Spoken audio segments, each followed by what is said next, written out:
Salut à tous, c'est Valorant pour le Créant Politique. On se retrouve aujourd'hui pour la troisième édition du Mercredi Pro, où nous avons cette fois-ci interviewé Jean-Marie Doumbé, qui est un architecte et un franc-maçon, et qui nous a un peu démystifié toute l'histoire, les pratiques, les rituels, et on va dire aussi la vie quotidienne de la franc-maçonnerie. C'était très très intéressant et je pense que ça casse beaucoup de clichés sur ce qu'est la franc-maçonnerie et la manière dont elle est perçue en France et dans le monde de manière générale. Je pense que ça va vous intéresser. Bon visionnage. Bonjour Jean-Marie Doumbé. Bonjour. Bonjour. Ravi que vous soyez avec nous aujourd'hui pour ce rendez-vous du Mercredi Pro. Moi, je pense que le mieux, c'est que vous commenciez par vous présenter. Alors, donc, je m'appelle Jean-Marie Doumbé, j'ai 63 ans, je suis architecte. Franc-maçon aussi? Oui, depuis que je suis étudiant. D'accord. Et comment vous êtes rentré du coup dans les francs-maçons? Comment ça s'est passé? Lorsque je suis rentré dans une école d'architecture, j'ai très vite compris que l'art de construire ne pouvait passer que par l'art de se construire soi-même. D'accord.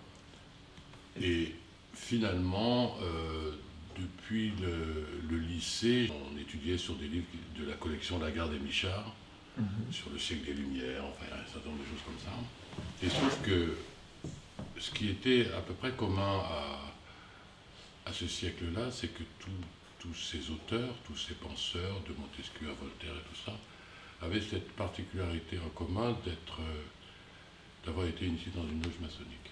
J'ai lu Valéry, j'ai lu Palinos, lorsqu'il dit que lorsqu'on construit, c'est qu'on se construit soi-même, et ça m'a beaucoup interrogé. Alors bien évidemment, j'étais jeune, je me suis interrogé sur la manière de faire. Bon, j'avais aussi le sentiment que c'était tellement secret que j'avais même pas eu l'idée d'ouvrir un bottin. Et puis finalement, je rencontre un monsieur qui me dit, qui m'en parle et puis qui me dit qu'il est prêt à m'accompagner. Dans le cadre universitaire? Non, dans le cadre amical. D'accord. Bon, et en fait l'idée c'était qu'il me donne des informations qu'il n'a pas faites. Il s'est dit, mais non, il faut vraiment que tu viennes avec moi. Donc, quand on est profane, enfin profane, oui, quand on est profane, et qu'on ne sait pas trop, on a plutôt tendance à suivre un petit peu celui qui veut nous prendre par la main. Le mentor, finalement. Non, je n'ai pas du tout considéré comme un mentor, j'ai plutôt considéré comme quelqu'un qui pouvait être à un moment donné ce vecteur. Et puis je suis donc entré dans une loge de la Grande Loge de France. D'accord. Et quel était votre premier ressenti sur justement ce monde mystérieux que aujourd'hui tout le monde imagine comme très complotiste ou très fermé? Mon premier ressenti, ça a d'abord été que c'était certainement pas complotiste. D'accord. Fermé, certes, puisque pour entrer dans une loge maçonnique, il faut avoir les qualités requises. Tout le monde ne rentre pas en franc-maçonnerie.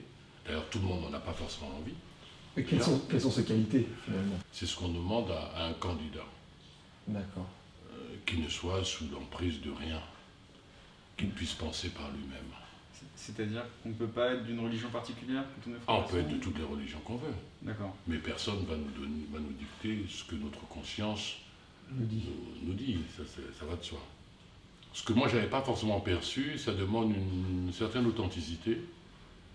Et puis, il faut dire les choses telles qu'elles sont, quoi, en fait. C'est-à-dire qu'il faut être authentique, tout simplement. Un retour à l'honnêteté. Pas un retour, il suffit d'être ce que l'on est. C'est ça le travail. Bon. C'est ça le message. Et donc complotiste non, parce que quand on rentre dans une loge maçonnique, on s'en rend compte tout de suite. On s'en rend compte tout de suite qu'il n'y a pas de... Il y a un vrai travail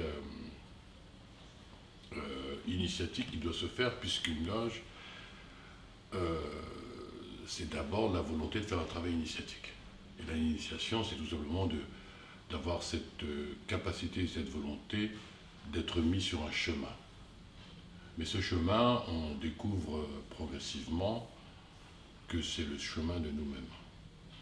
D'accord. Donc en fait, Alors, c'est à l'inverse de ce que tout le monde pense, c'est-à-dire la logique de groupe et d'unicité, c'est en fait la liberté de chacun d'être dans sa propre vie. Ah, c'est une totale liberté. Ah, de ce point de vue, c'est vraiment une totale liberté. Il y a Et c'est aucune- ça qui est intéressant d'ailleurs. C'est-à-dire qu'en fait, dans une loge maçonnique ou dans toutes les loges maçonniques, on retrouve de tout. C'est-à-dire que, quelle que soit la catégorie sociale, quelle que soit la religion, quelles que soient les convictions politiques, en excluant les extrêmes toutefois, en tout cas ceux qui peuvent être amenés à prôner des idées qui soient contraires finalement à ce qu'on pourrait appeler, ce que moi j'appelle en tout cas l'idéal républicain, hein, D'accord. c'est clair. Les extrêmes ne sont pas, enfin si elles sont bannies d'une certaine façon, c'est-à-dire qu'on ne peut pas prôner des idées de racisme et rentrer en franc-maçonnerie. Je veux dire, on ne peut pas être pour certains ostracismes, enfin c'est pas possible quoi. On peut pas, c'est contraire on va dire. D'accord. Puisque c'est plutôt un lieu de rassemblement, c'est un lieu d'écoute, c'est un lieu d'éveil, c'est un lieu qui doit permettre à chacun d'essayer de comprendre l'autre. Donc de ce point de vue, ne sont pas admis ceux qui seraient de nature, de manière un peu trop, à prendre l'inverse, quoi, je veux dire, tout simplement. Donc prôner l'inverse de valeurs Ah républicaines. bah oui, finalement. ça me paraît essentiel. Donc, vous mettiez en évidence le cheminement personnel qu'apporte la franc-maçonnerie, mais d'un autre côté, il y a cette volonté d'idéal républicain que vous portez ensemble et que vous voulez, les valeurs républicaines que vous voulez mettre en évidence. Oui, tout à fait, parce que le chemin personnel, bien souvent, il se fait à notre insu. Quand on chemine en soi, il n'y a pas de règles graduées. Enfin, je veux dire, Bien sûr. il n'y a pas de monopole de ce point de vue de la franc-maçonnerie, qui d'ailleurs ne revendique pas du tout ce monopole. Bon, elle propose à ses adeptes, et je mets des gros guillemets parce que le mot peut parfois paraître Sectarisé ou religieux. sectarisé, ce qui n'est pas du tout le cas,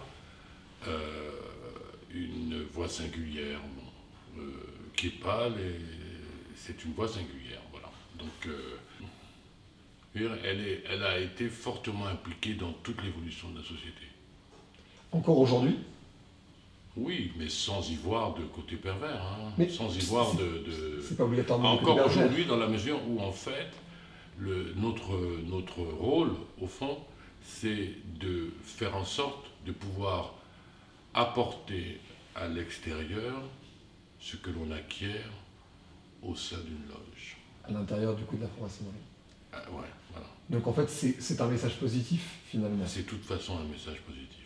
Mais alors, revenons un peu sur le début de votre histoire avec les francs-maçons. Est-ce qu'il y a eu des rituels ou des rites de passage Ouais, que je ne peux pas vraiment développer, mais parce que bon, je pense que il ne m'appartient pas, en tout cas, d'en dévoiler les mystères. Mais toutefois, c'est un processus qui pour le dire de manière la plus simple, qui nous permet de passer d'un état de ténèbres de la pensée, à un état de lumière. Donc après, il y a tout ce processus qui peut passer d'ailleurs par plusieurs nuances de gris. Bon, pour le dire simplement. Oui, mais du coup, ce ténèbre dont vous parlez, est-ce qu'il est sous le point de vue de la morale personnelle, de la vision de sa propre vie, ou est-ce que c'est quelque chose qui est en lien avec les autres? Alors, c'est en lien avec les autres, mais c'est d'abord en lien avec soi-même, dans la mesure où on ne peut pas faire une démarche si on n'a pas l'impression qu'il nous manque quelque chose. La question que se pose celui qui rentre en maçonnerie, en tout cas moi c'est comme ça que je me la suis posée, c'est quelle place j'occupe dans cet univers. Et du coup, l'univers maçonnique ou l'univers... Ah, l'univers. L'univers. Quelle place j'occupe dans cet univers. Et c'est ça qui est intéressant. C'est le rapport donc, à l'univers et donc aux autres. À la société, aux autres, enfin, on peut le décliner sous tous ces aspects. De la ville ou dans la solitude du désert, on est toujours finalement dans son propre désert intérieur, c'est-à-dire qu'on est forcément, à un moment donné, seul. Donc le groupe n'est pas... Il n'agit pas comme un carcan. D'accord. Voilà, c'est ça. justement par rapport à ce manque que vous évoquiez tout à l'heure, que la franc-maçonnerie, c'est pour ça que vous êtes dirigé vers la franc-maçonnerie, pourquoi ne pas aller vers une religion quelconque plutôt d'aller dans une loge maçonnique? Quelle est la différence et pourquoi choisir une loge maçonnique? En quoi ce serait complémentaire d'une religion D'abord, c'est pas antinomique. On peut faire les deux. Hein. Il y a des gens qui vont à la messe tous les dimanches, au culte, ou ce qu'ils veulent, et puis ils peuvent avoir une démarche maçonnique qui n'a absolument rien à voir. Il est vrai que quand on est dans une religion, on est tous de la même religion, en fait. Quand on rentre dans une loge maçonnique, on peut être tous de religions différentes. Oui, mais on est tous maçonniques. Donc il y a peut-être oui, mais ce maçonnique n'est pas une étiquette. C'est pas une étiquette. C'est un art de vivre. D'accord. C'est un peu différent. Donc en fait, c'est beaucoup plus abstrait que ce que tout le monde pense que c'est, en fait. C'est quelque chose de c'est beaucoup plus un cercle de réflexion. Ah oui, je pense. Qu'une réunion de personnes qui veulent agir concrètement pour changer les choses. Si on prend par exemple le problème de l'IVG en France, le planning familial, bon, ce sont des sujets qui ont été traités dans les loges maçonniques. Avant que ça arrive aujourd'hui, on ne se poserait même pas la question. Et disons qu'il n'y a pas forcément d'action directe, comme justement certains voudraient le croire. Donc en fait, c'était un porteur de valeur, finalement. C'est plutôt un porteur de valeur. Voilà, plutôt que il ne s'agit pas, on ne rentre pas en maçonnerie comme on rentrerait dans un syndicat, quoi. On n'est pas à la CGT, et avec des mots d'ordre. Il n'y a pas de mots d'ordre en maçonnerie. C'est la totale liberté de conscience, les gens ils pensent comme ils veulent. C'est pas le sujet. Donc, ce qui fait qu'il n'y a pas de. On ne peut pas dire aujourd'hui, nous allons faire ça. C'est pas ça comme ça. Bon, il y a des choses qui peuvent émerger, parce qu'il y a. Mais il n'y a pas de. On ne se dit pas, ben tiens, on va faire en sorte que la vitesse baisse à 80, quoi, par exemple. Oui. Finalement, pas du tout une sphère d'influence concrète, mais plus, on va dire, une réunion de gens qui veulent penser et pour eux-mêmes et partager leurs valeurs. Et partager leurs valeurs, parce qu'en principe, on est quand même censé réfléchir sur des choses qui ne sont pas forcément des choses d'actualité. C'est une réflexion globale, en fait. Et ce qui est intéressant, c'est que dans la méthode, on utilise un langage symbolique. C'est ça qui est intéressant. Un langage symbolique comme les signes connus de tous des francs-maçons ou quelque chose de plus légal. Le langage symbolique a cette particularité d'être d'abord universel et donc on se comprend toujours quand on se rencontre entre maçons. D'accord. Ça c'est clair. Ça vous est arrivé de rencontrer des maçons à travers le monde? Ah bien sûr. Je pense que c'est vraiment une manière d'être en fait. C'est difficile à mesurer comme ça.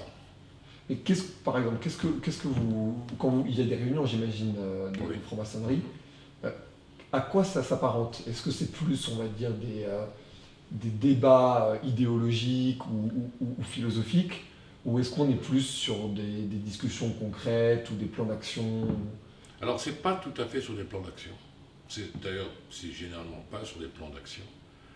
C'est plutôt, ce sont des débats bien sûr philosophiques, symboliques, où on traite aussi de questions spirituelles, hein, ça peut être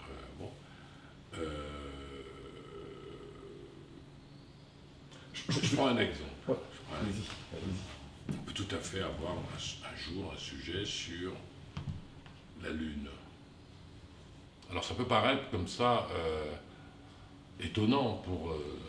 c'est vrai que si on dit on va discuter de ça, mais j'ai pris cet exemple-là parce qu'il paraît tellement... bon, mais c'est un sujet qui peut tout à fait arriver, enfin qui est déjà arrivé. D'accord, c'est très intéressant ça. Et c'est très intéressant en fait. C'est-à-dire qu'en fin de compte, ça permet aussi de s'extraire en fin de compte de son quotidien, c'est-à-dire qu'on sort de son bureau, et tout d'un coup, on est plongé dans une autre atmosphère où on parle d'autre chose. Mais cette autre chose va nourrir ce que nous sommes. C'est ça en fait qui est intéressant. Donc en fait c'est assez philosophique et métaphysique comme oui, quand même, oui, bien sûr. Et parfois on est étonné de voir que ceux qui apportent une contribution forte ne sont pas forcément ceux qui, sur un plan des études, sont le plus avancés. Pas forcément. C'est pareil dans la Et c'est société. ça qui est intéressant. Parce que finalement, dans une loge maçonnique, on peut retrouver des gens qui sont des... On peut avoir des... Je sais pas, des philosophes, tout ce qu'on veut, hein, mais aussi des menuisiers, un plombier, un éleveur de poules, enfin bon, peu importe. Il y a de tout. Et comment ces gens-là, du coup, arrivent à la Ils maçonnerie? arrivent parce qu'ils ont aussi envie de venir en maçonnerie. Comme moi, j'ai eu cette envie. Il n'y a pas de raison que, quel que soit ce qu'on fait, on ne soit pas assez ouvert à tous, en fait. Sans distinction de rang social. Comment ferait aujourd'hui quelqu'un de nos âges Oui. s'il voulait rentrer dans la franc-maçonnerie? Quelle serait sa démarche? Où est-ce qu'il devrait aller? D'abord, aujourd'hui, on a quand même Internet, donc on peut au moins taper sur les trucs. Et puis quand on tape sur les sites des obédiences, il y a toujours un endroit où c'est marqué, si vous voulez avoir plus de renseignements, cliquez là, on vous envoie un truc, bon voilà. On ne peut pas participer à des... Alors il y a des cérémonies ouvertes, comme on appelle ça, de manifestations où on peut faire venir des non-maçons, bien sûr, il y en a. Mais ce n'est pas pareil qu'une cérémonie maçonnique. Ah ben c'est pas pareil. J'imagine. Ils voient juste le lieu. Voilà, mais c'est pas tout à fait pareil. Et comment vivent du coup les francs-maçons cette suspicion générale autour de ce qu'ils sont? Est-ce que c'est mal vécu? Est-ce que c'est débattu? Ou est-ce que finalement ça vous glisse un peu dessus et puis vous êtes Je un peu pense que ça confiance? glisse plutôt dessus. Ça peut parfois poser quelques soucis d'image, mais je pense que bon, l'image... Oui, on peut. Enfin, moi, en ce qui me concerne, moi, ça me glisse dessus. Hein. Ça m'est d'ailleurs arrivé d'être dans un environnement de gens qui critiquent la maçonnerie sans savoir de quoi ils parlent. Et moi, je dis rien. Je les laisse parler, c'est pas très intéressant. Il y a aussi ce rapport à la suspicion dans les autres pays. Ah oui, bien sûr, partout. Et quelles sont je sais pas, les plus grandes originalités ou les plus grandes différences que vous avez pu voir dans d'autres pays par rapport à la maçonnerie? Alors, moi j'ai vu un peu comment se passait la maçonnerie anglo-saxonne, qui est quand même à l'origine de la maçonnerie que l'on pratique en France. La maçonnerie telle qu'on la pratique aujourd'hui, elle est née le 24 juin 1717, dans une taverne de Londres. Quand on recherche un petit peu dans l'histoire, on se rend compte que le lieu dans lequel ils se sont réunis faisait 25 mètres carrés. Alors si on sait qu'on occupe chacun un mètre carré, donc il n'y avait pas plus de 25 personnes. Autrement dit, c'était 4-5 loges de 4-5 personnes. Et c'était plus sympa pour eux de dîner à 25 qu'à 4. En prenant donc comme décision, au fond, de se réunir à la même date l'année d'après. Et c'est comme ça que la première obédience moderne A vu le jour. a vu le jour. Et la différence la plus notable entre les deux maçonneries, française et anglo-saxonne? Philosophiquement, les anglo-saxons sont plutôt fondés sur le communautarisme. Donc chaque chambre... Donc ils sont, il y a le quartier indien, le quartier machin, le quartier ceci. Bon. Oui, le melting pot. Voilà, mais c'est une spécificité anglo-saxonne, hein. Ils sont comme ça. Bon, je ne critique pas, je ne dis pas que c'est bien, c'est pas bien, mais c'est pas du tout la philosophie française, qui elle est basée sur l'idée de république, qui considère chaque sujet humain, quelle que soit sa couleur, quelle que soit son origine, quel que soit son truc, comme singulier. Et ça change beaucoup de choses. Philosophiquement, c'est différent. Voilà. Donc à partir de là, ça aussi induit dans l'histoire, mais qui serait sans doute un petit peu trop long de raconter maintenant, une multitude d'obédiences qui se sont fondées. Alors qu'en Angleterre, la maçonnerie, elle est monobloc. Il y a une grande loge d'Angleterre, alors qu'en France, il y a plusieurs obédiences. Voilà, parce que...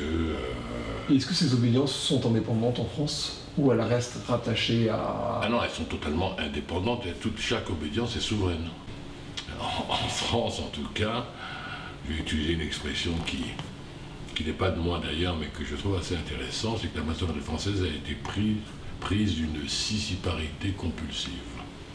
Est-ce que vous pouvez juste l'expliquer un peu Un peu comme les amibes qui se coupent, scissiparité compulsive, c'est-à-dire qu'en fait, la multiplication des obédiences, qui n'est pas forcément un mal, mais qui n'est pas forcément un bien, fait que bon, on a beaucoup d'obédience en France. Donc, pour terminer, que signifie le mot politique en franc-maçonnerie? Je ne sais pas s'il y a une définition maçonnique du mot politique. Je pense que d'abord la politique, c'est pas un gros mot, hein, pour commencer, c'est un mot noble. Hein.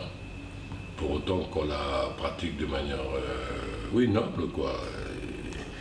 En franc-maçonnerie, on ne fait pas de politique politicienne. Je considère moi que la politique, c'est l'organisation de la cité. C'est-à-dire comment on va gérer la cité. Donc c'est un mot qui est tout à fait recevable par tous. Il n'y a pas de politique partisane. Par exemple, on ne peut pas dire qu'à la Grande Loge de France, c'est à droite ou à gauche, c'est pas du tout comme ça que ça se passe. Il y a effectivement, il y a des gens de tout.